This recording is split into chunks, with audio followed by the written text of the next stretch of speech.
Welcome और welcome back to my channel Pratyusha speaks. আর hi, আমি প্রত্যুষা। তো চলো আজকে আমরা যাচ্ছি গ্যাংটক সাইট সিনিংয়ে। চলো বেরোনো যাক। তো প্রথমেই আমরা কিন্তু চলে এসেছি এনজে মনাস্ট্রিতে। আর আজকে কিন্তু সকাল থেকেই চূড়ান্ত বৃষ্টি হচ্ছিল। তো চলো ভেতরে যাই, গিয়ে তোমাদেরকে দেখাচ্ছি। এই দেখো, আর চারিদিকে দেওয়ালটা দেখো, এত সুন্দর ডিজাইন করা। মানে এখানে বিভিন্ন রকম জাতকের গল্প লেখা আছে, তারপরে বুদ্ধকে নিয়ে নানা রকমের যা কিছু, মানে বৌদ্ধ ধর্মাবলম্বী যারা তাদের মানে তারা হয়তো পড়তে পারবে, বাট আমাদের মতো মানুষের পক্ষে কিন্তু বোঝা পসিবল না যে এখানে কি লেখা আছে। এখানে কিন্তু 3টে বুদ্ধর মূর্তি ছিল, আর সেটা কিন্তু ইউজুয়াল বুদ্ধ মূর্তি থেকে আলাদা। মানে আমরা যেরকম দেখি শান্ত আর কি, বুদ্ধ ধ্যানস্থ, সেরম কিন্তু মূর্তি ছিল না। একটু অন্যরকম, মানে একটু ভয়ঙ্কর টাইপের মূর্তি ছিল 3টেই বুদ্ধদেবের। তোমাদেরকে আমি সামনে গিয়ে আরেকটু দেখিয়ে দিচ্ছি। বেসিক্যালি এই স্পেসটার বাইরে কিন্তু তোমরা যেতে পারবে না। এখান দিয়ে তোমরা দেখো, শান্ত মতন দাঁড়িয়ে দর্শন করো বুদ্ধদেবের। আর তোমরা কিন্তু এখানে ছবি তুলতে পারবে, বাট বেশি সাউন্ড না করাটাই বেটার। কারণ বৌদ্ধ ধর্ম কিন্তু আমরা যেটা জানি খুব শান্তি, মানে পিস আর কাম, এই দুটোর প্রতীক। তো এখানে দেখো, আমরা এই যে ইউজুয়াল যে মূর্তিটা সেটা কিন্তু এটা, আর বাকি যা ছিল সেটা কিন্তু তোমাদেরকে যেটা বললাম, মানে বুদ্ধদেবের কিন্তু একদমই অন্যরকম মূর্তি। তো চলো এখন বাইরে যাই। আর তবে আজকে কিন্তু আকাশ পরিষ্কার থাকলে যে দারুণ দেখা যেত না কাঞ্চনজঙ্ঘাটা এখান থেকে। এখানকার স্থানীয়রা কিন্তু পাং লাপসোল বলে এক ধরনের উৎসব পালন করে থাকে।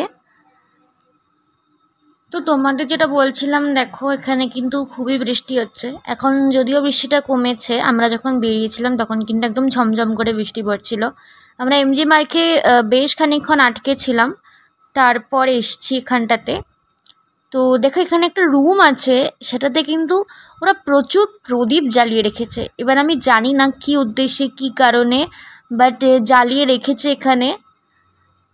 দেখো খুবই সুন্দর লাগছে দেখতে বাইরে থেকে। আর এখানে কেউ ছিলও না যে আমি জিজ্ঞাসা করব যে কী কারণে এরকম জ্বালানো, ওদের কোনো রিচুয়াল কি না। তো দেখো আমি ঘরটার ভিতরে গিয়ে তোমাদেরকে দেখাচ্ছি যে।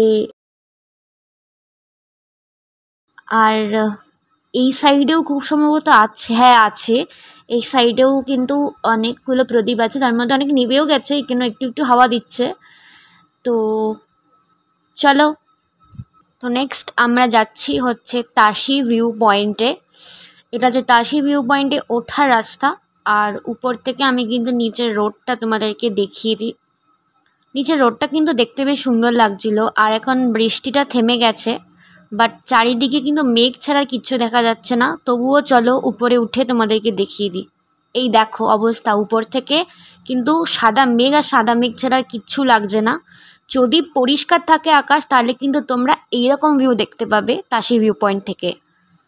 তো এখানে কিন্তু কোরিয়ান ড্রেস পরে আর সিকিমিজদের ড্রেস পরে কিন্তু ছবি তোলানোর অপশন রয়েছে, বাট আমরা আর করিনি, বাট অনেকেই কিন্তু এখানে করছিল। তো তোমাদের যদি ইচ্ছা হয় তোমরা কিন্তু এখানে এরকম ড্রেস পরেও ছবি তোলাতে পারো।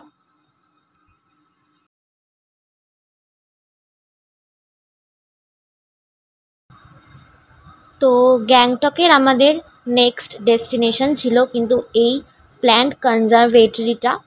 তো এর ভেতরে ঢুকে প্রথমেই দেখো লেফট সাইডে আছে এই সুন্দর ফ্লাওয়ারগুলো। এগুলো কিন্তু সেম ফ্লাওয়ারই, বাট অনেকগুলো কালারে মানে ওরা এখানে রেখে দিয়েছে সাজিয়ে। আর সব জায়গায় কিন্তু লেখা আছে ডু নট প্লাক ফ্লাওয়ার্স। তো সেটা কিন্তু অবভিয়াসলি খেয়াল রাখবে যে হাত কিন্তু দেবে না। আর হাত দিলেও বা কাছে গিয়ে ছবি তুললেও কিন্তু ছিঁড়বে না স্পেশালি। তো দেখো এখানে কিন্তু এটা সুন্দর করে বেশ চারিপাশে গার্ডেন করে রেখে দিয়েছে। আর নোংরা তোমরা চেষ্টা করবে যাতে এখানে সব জায়গায় কিন্তু ডাস্টবিন আছে, ডাস্টবিনের মধ্যে যাতে ফেলার, বাইরে যাতে না ফেলার, যাতে কিন্তু সুন্দর এই যে অর্কিড সাজানো আছে সেগুলো কিন্তু নষ্ট হয়ে যাবে। তো চলো এই রাস্তাটা ধরে সামনে যাই। এখানটা দেখো একটা কিন্তু রডোড্রেন্ডন গাছ আছে, যেটা তোমাদেরকে আমি আগেও দেখিয়েছিলাম লাচেন লাচুংয়ে। বাট এখানে আরও পরিষ্কার করে দেখিয়ে দিলাম। ওখানে তো খাদের ধারে ধারে কোথায় কি কাছে নিয়ে গিয়ে দেখাতে পারিনি, এখানে কিন্তু একদম হাতের নাগালেই ছিল।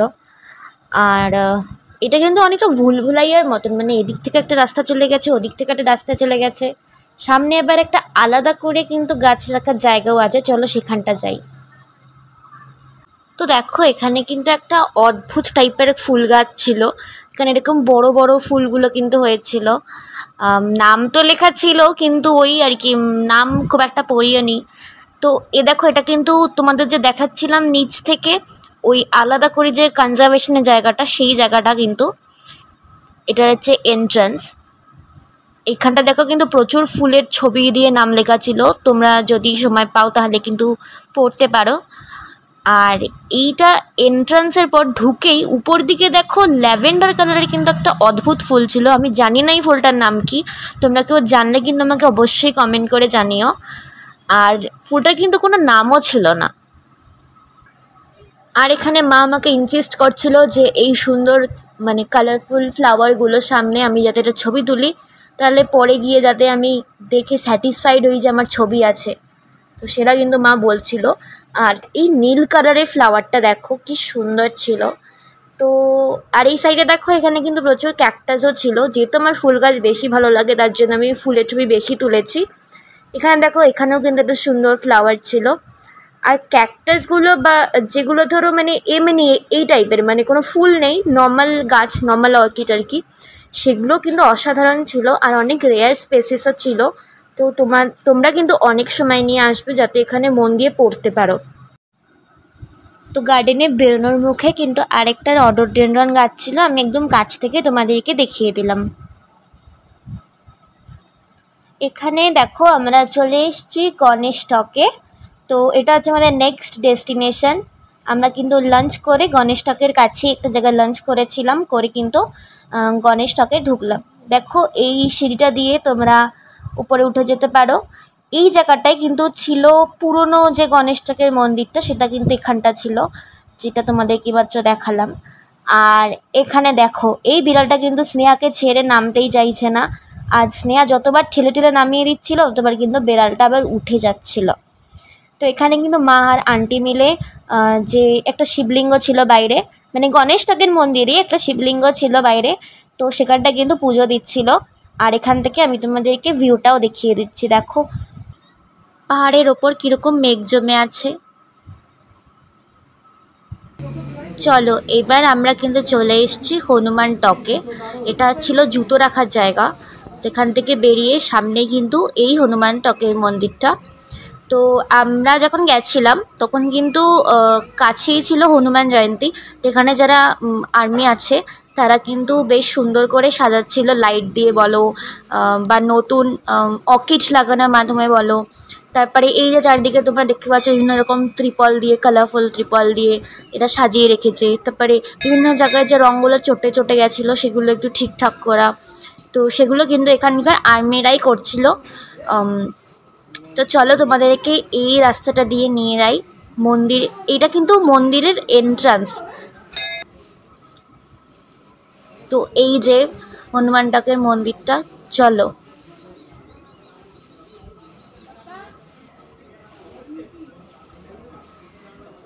তো আমরা ঢুকে গেছি মন্দির চত্বরে। এই যে দেখো সামনে এদের বোধহয় কোনো ফাংশান, মানে এখানটায় বোধহয় ওদের কোনো ফাংশান হবে। আর এখানটা ছিল কিন্তু হনুমান টক, মানে অ্যাকচুয়ালি হনুমান মন্দির। তো এই হনুমান মন্দিরের এটা ছিল মানে হনুমান দেবের থাকার আর কি জায়গাটা। আর এখান দিয়ে কিন্তু আমি বাইরের দৃশ্যটা দেখিয়ে দিলাম। আমি কিন্তু মন্দিরের ভেতরে কোনো রকম রেকর্ডিং করিনি, কারণ সেখানে আমার মনে হয় যে রেকর্ডিং করাটা ঠিক হবে না। তো এইটা কিন্তু বেসিক্যালি আমি গ্যাংটকেও যেটা দেখলাম বা এইখানটাতেও যা দেখছি, মানে এরা কিন্তু খুব কি বলবো, খুব মানে গাছপালা লাগাতে, ফ্লাওয়ার প্ল্যান্ট করতে কিন্তু খুব ভালোবাসে। এরা পুরো জায়গাটা কিন্তু এরকম সুন্দর করে সাজিয়ে রেখে দেয়। আর তোমাদেরকে একটা বিশেষ জায়গা দেখাই।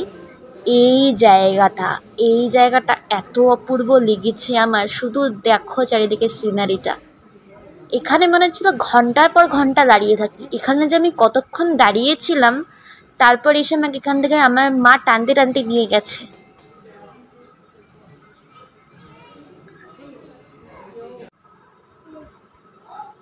তো আমাদের আজকের ট্যুরের লাস্ট ডেস্টিনেশন ছিল কিন্তু এই রুমটেক মনেস্ট্রি। তো রুমটেক মনেস্ট্রি কিন্তু গ্যাংটকের খুবই পপুলার একটা মনেস্ট্রি। তো এখানে কিন্তু শুধুমাত্র যে ঘুরতে আসা বা দর্শনীয় প্লেস এরকম না, এখানে কিন্তু লামাদের পড়াশুনো বলো, থাকার ব্যবস্থা বলো, সবই কিন্তু আছে।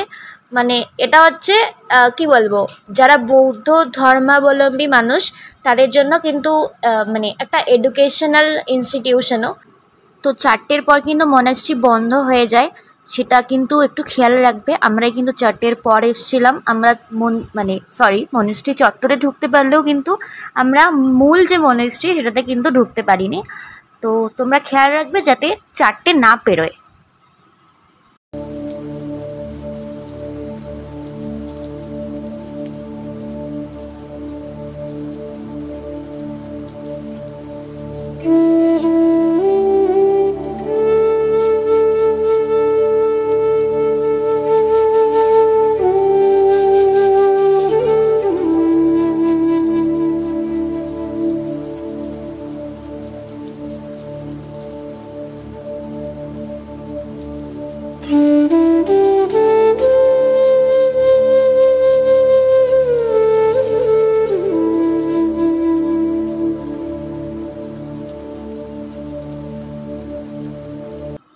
তো পুরো দিনের ট্যুর শেষে আমরা কিন্তু আবার চলে এসেছি হোটেল টিএসসি কার রেসিডেন্সিতে। তোমাদেরকে আমি আরও একবার দেখিয়ে দিই নিচ থেকে। আমার নিচ থেকে কিন্তু ভিডিও আগে করা হয়নি, তোমাদেরকে এখন আমি ভালো করে দেখিয়ে দিই। তো ওই যে দেখো দোতলাটাই কিন্তু আমাদের রুম, যেটা তোমাদেরকে আমি রুম থেকে তো দেখিয়েছি নিচের ভিউটা। তো তোমাদেরকে আমি আগেই যেরকম জানিয়েছি, এখানকার মানে গ্যাংটকের লোকজন কিন্তু নিজেদের শহরকে সাজিয়ে রাখতে খুবই ভালোবাসে। তো তার জন্য আমাদের যে হোটেল ছিল তার কাছেই কিন্তু ছিল এই অর্কিড শপটা। তোমরা কিন্তু এই অর্কিড শপটায় একবার ভিজিট করতে পারো, খুবই কিন্তু সুন্দর। দেখো কি সুন্দর বুকেগুলো, এত সুন্দর। এখানে বিভিন্ন রকমের গোলাপ, শুধু রেড রোজ না, মানে বিভিন্ন রকমের গোলাপ বলো বা শীতের যেরকম আমরা ফুল দেখি চন্দ্রমল্লিকা, সেগুলো কিন্তু আছে। এছাড়াও কিন্তু বিভিন্ন রকমের যে ছোট ছোট বিভিন্ন রকমের কালারফুল ফ্লাওয়ার্স এদিকে বলো বা অন্য রকমের ফুল, সেগুলোও কিন্তু এখানে আছে। তো ফাইনালি আমরা কিন্তু চলে এসেছি হচ্ছে এমজি মার্গে আমাদের টাইমটা একটুখানি স্পেন্ড করতে। আজকে কিন্তু তোমরা দেখতে পাচ্ছ এমজি মার্গ খোলা। তোমাদের প্রথম যে গ্যাংটকে আসার যে ভিডিওটা দেখিয়েছিলাম সেখানে কিন্তু আমি এমজি মার্গটা ভিডিও করেছিলাম, সেদিন কিন্তু এমজি মার্গটা বন্ধ ছিল। আজকে আবার উল্টো, আজকে কিন্তু আবার লাল মার্কেটটা বন্ধ, এমজি মার্গটা কিন্তু খোলা। তো বেসিক্যালি আমরা একটুখানি এমজি মার্গে এদিক ওদিক ঘুরছিলাম। আর এখানে কিন্তু বসে থাকতেই খুব সুন্দর লাগে, চারিদিকের লাইটিংটা এত সুন্দর, এখানে বসে থাকতেই খুব ভালো লাগছিল। তো আজকের ভিডিওটা এখানেই শেষ করলাম। তোমাদের যদি ভিডিওগুলো ভালো লেগে থাকে তাহলে একটা লাইক, শেয়ার আর সাবস্ক্রাইব করে দিও। টাটা।